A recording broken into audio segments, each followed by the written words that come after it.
السلام علیکم پیارے ویورز، امید ہے کہ آپ سب خیریت سے ہوں گے۔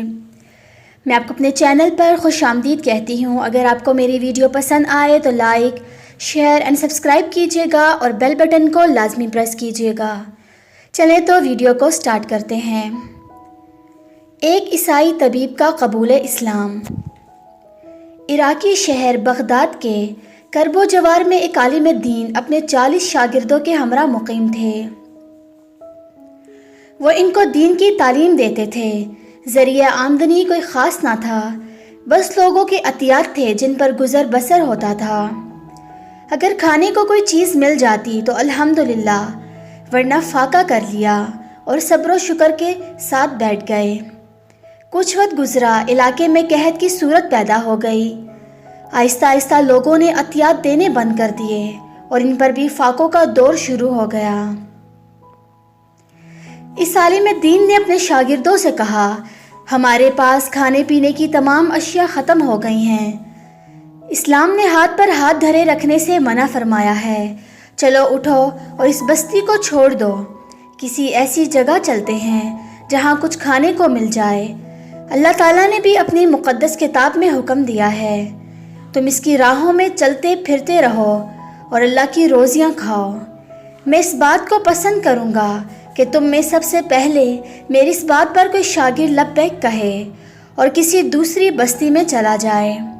وہ اپنے لیے اور اپنے ساتھیوں کے لیے کچھ سامان لے آئے۔ ان میں سے ایک شاگرد بغداد کی جانب روانہ ہو گیا۔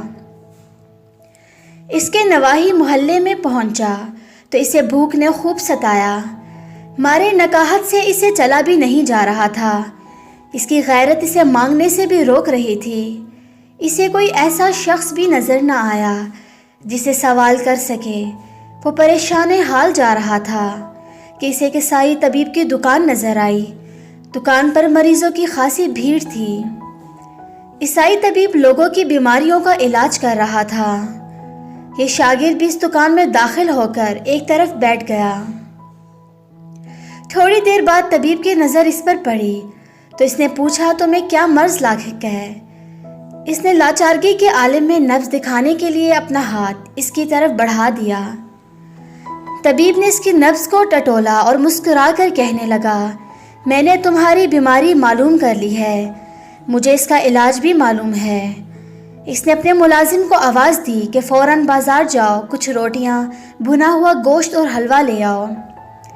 اس نوجوان نے عیسائی طبیب سے کہا، جناب، یہ بیماری صرف مجھے ہی نہیں بلکہ 40 اور آدمیوں کو بھی ہے۔